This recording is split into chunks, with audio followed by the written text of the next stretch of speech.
What's up guys? Welcome back to Will's Record channel. So obviously I got some updates for you guys. You might notice that I haven't been posting all that much. That's because I recently moved and I now finally have a garage. So this is something I wanted for a long time because it's just having a garage makes things so much easier and it allows me to do a lot more things, which means a lot more content for you guys on the channel. It hasn't been too long since we moved in, so there hasn't been that many things I've done to the garage, but there's just a couple. So without further ado, let's open up the garage door and show you guys in there.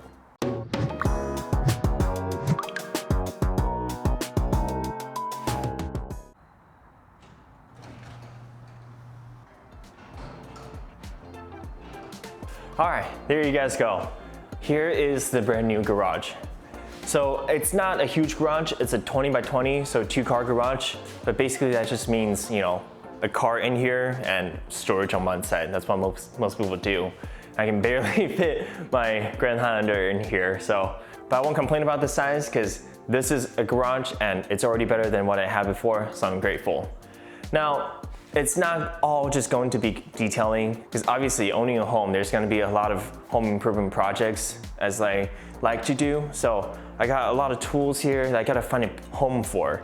So I want to dedicate some space for, you know, this kind of equipment and not just make the whole garage a detailing studio. I want to make this garage something that's more applicable to the average person that is going to tackle many different tasks and not just dedicate a whole garage just for detailing. So let's close the garage door and I want to go over some of the things that I've already done to this garage. It's not many, but a couple of very important ones that I'm very excited about.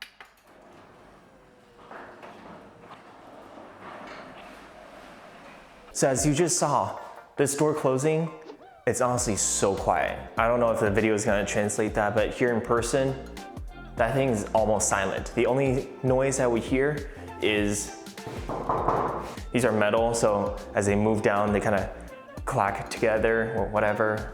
Now that is all thanks to this new garage door opener. This is a LiftMaster, a wall-mounted one. So this thing clears up the space over there. There's no hanging garage door opener anymore. So it just looks a lot cleaner. And this thing will operate the garage door right off the side right here. Even though I didn't install this myself, there was still some things I had to do. So over here, this is the length of the cord for the power. So it's only 3 feet long. It needs a receptacle right next to it. And this outlet was not here. So I had to install that myself. I had cut out all the drywall over here. And that's why you see the half-patched seam. Don't worry about that. So I had to run my own wire or whatever and then install a receptacle here just for this little thing. But that's all worth it because it's just so quiet. Highly recommend these wall-mounted units. And as you probably saw earlier, it does have MyQ. So it's connected to Wi-Fi and you can use the app to open and close this door and also check if it's closed or not from far away. So if you're one of those people that would drive 5 miles back home just to check if your garage door is closed, this is gonna help you. And I forgot to mention, this garage door opener also has a deadbolt that comes with it. And this will engage automatically or disengage automatically when you open and close the door. So this is honestly a huge plus because it's essentially a lock for your garage door. Now we're on the topic of the garage door, the torsion springs. So this did break on me pretty early on and I had to replace them because this thing is really heavy. Now, luckily only one of them broke, but to replace them, you generally just replace both of them. And you can probably see this tedious color. Well, I could go for a normal torsion springs that will last about 7 to 10 years, or you can go with a high cycle spring, like this one over here. So the spring themselves, the metal is a little thicker, and it's able to withstand more cycles, and these will last about usually around 17 years, depending on your usage, of course. So these are nicer and they're powder coated, but unfortunately in this teal color, that's, you know, the insulation company's brand color, but whatever. Maybe I'll paint it some other color in the future. Now, last thing about the garage door, this is just the bare door. There's nothing in between, there's no insulation. So my next project is to insulate this door, add some foam panels that's going to have some insulation properties to it. That's probably going to help with the comfort of the garage interior, and also maybe make these panels a little quieter when they open and close. So that's a project I'm very much looking forward to, and will definitely show on this channel in the future. Now the only reason why you can see me right now and I'm able to film in the garage is thanks to this. So these lights absolutely made a huge change in this garage, because before that, originally, it was just two of these tiny little lights, just two bulbs, right here and right there. So only two of these. So I was thinking about how I can improve the lighting in this garage and be able to see things when I'm working on stuff at night here. So what I did was I got these lights from Artica at Costco, and it was an insane price. It was like $20 to $30. So I got 4 of them. 2 of these were easy to install, but I needed to run wires to those. So I had to run the wire and go through the floor joists. And of course the floor joists go this way. So I had to drill through some of them and got a wire over here, run from here to here. So regardless of all that, now I got some really nice and even lighting. So in here, I can work on things a lot easier and see things very clearly, all with a single switch. Now over here in this section, obviously, this is gonna be for the detailing kind of equipment and this giant hose reel. This is something I've been waiting for a long time to get. And honestly, it's so worth it. So since I already pointed it out, let's start with this. So this is a hose reel from Ely. It's a company that makes a lot of gardening or watering kind of tools. And this spray head over here is also from Ely. And you have probably seen me use it on the channel. Now what Ely is known for is excellent build quality. All of this is completely metal, anodized aluminum, and the fittings are completely built out with brass that is super heavy duty. And again, great machining and durability. So what I would do is just pull out the hose like this, and I'll be able to wash the car in the driveway super easily. Now let's talk a little bit about the spray head. Now this spray head, I've had it for a couple months now, and I've been using it extensively, and honestly, I'm loving it, except for one downfall, but I'll get to that later. So right here, I put on a quick connect. This is the Ely quick connect. It doesn't come with the spray head. It just screws on normally, but I put on this just so I can switch out the different spray head like this. Now this spray head is honestly what's the most amazing thing about this, is that it shoots out a fan pattern that honestly just looks like water from a pressure washer. And this thing has so much flow. The fan pattern is just so even and works so well for car detailing. Now the advantage of this is that it's still a hose head, so it's gonna use a lot more water than a pressure washer would. So that makes rinsing things a lot quicker and easier too. Now I mentioned that there's a big downside to this, is the grip. So this looks super ergonomic, right? It's got a little divot where you obviously would assume when you put your hand like this, your index finger right here, kind of like a gun, right? Well, I got relatively big hands, and when I grab this, my finger can easily turn on the sprayer like this. But the issue is, when I'm holding it like this, I can barely reach the toggle. And since this thing has excellent pressure, it's pushing back into your hand and your thumb just can't reach. You can't close this. That is my biggest pet peeve with this product. And I just found this to be something that I've been tolerating this whole time using this product. But a workaround that I found is that I hold it like this instead. I put my index finger up here, kind of like how you're supposed to hold a gun. You know, finger off the trigger, right? When I hold it like this, I use my thumb to open it like that and use my index finger to close it.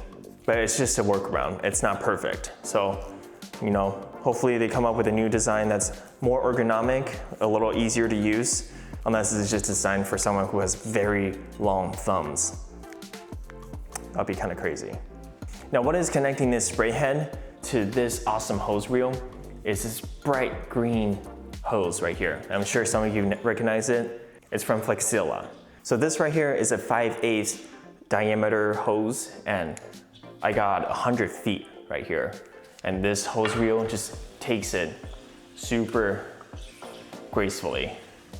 Hose it all up, 100 feet of hose. I can probably drag this all the way to my neighbor and still have some room to go. Now what's awesome about this hose is it's super flexible, as the name implies, Flexilla. This thing will barely kink. Right now there's no water in there, so it's nice and soft. But when there's water in there, it builds up some pressure.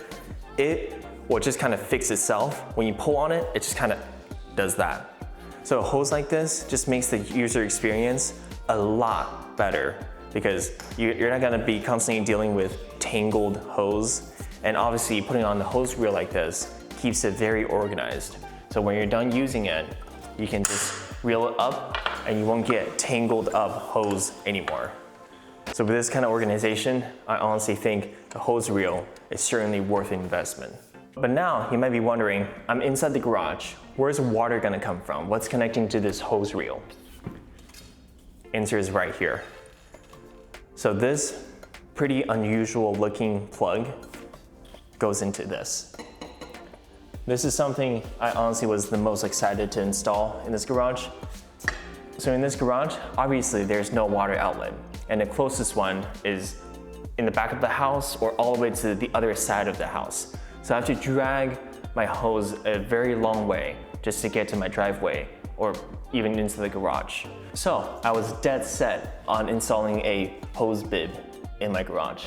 But at the same time, I keep seeing these online, these super nice stainless steel covered hose bib that does not have a traditional on and off twisty whatever, but instead comes with this twisty thing. Because how you turn on the water is you put this thing in and you twist.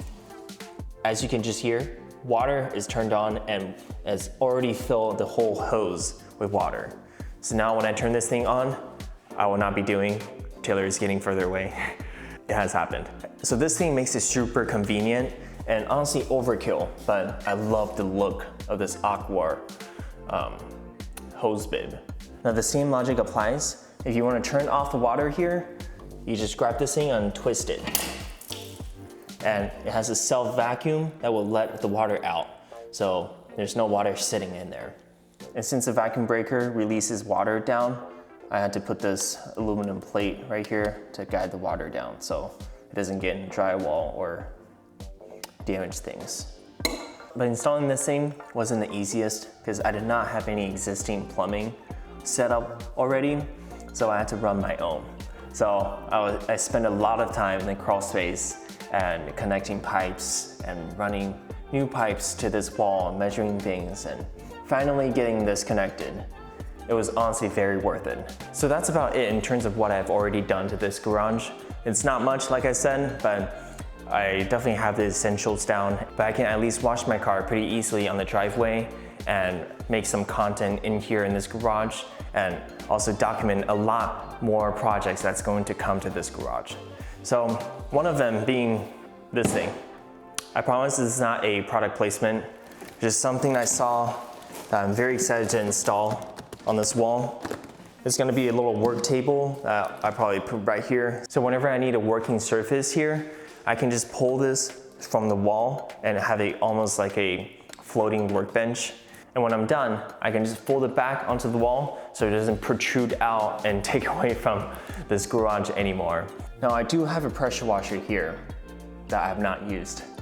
I mainly got this thing to kind of do cleaning projects around the house, cleaning the concrete or washing the deck. But this one's a higher PSI unit, 2400, and that is way too high for car detailing. If I'm going to use this for car detailing, definitely a 40 degree or whatever, however I can decrease the PSI.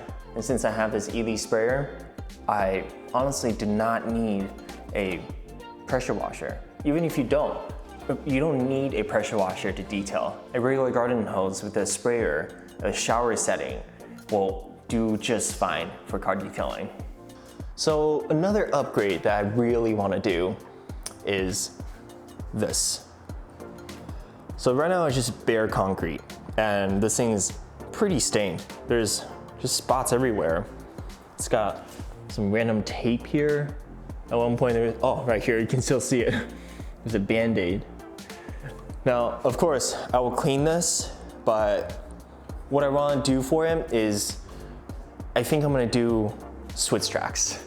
Now, I was a little back and forth on whether I'm gonna do Swiss tracks or I'm gonna do like a epoxy, but it's not epoxy, it's like paraspartic coating, which is more durable. But from my research, it does still have a chance that it will wear away or crack or whatever. But overall, I think I just prefer Swiss tracks a little bit more. And I'm kind of debating whether I'm gonna get the rib ones or I'm gonna get the flat ones. So if you know anything about Swiss tracks, where you have them, and you have any recommendations, please comment down below and let me know so I don't make a mistake. So there you guys go. That's all that I've done to this garage and some of my plans for it.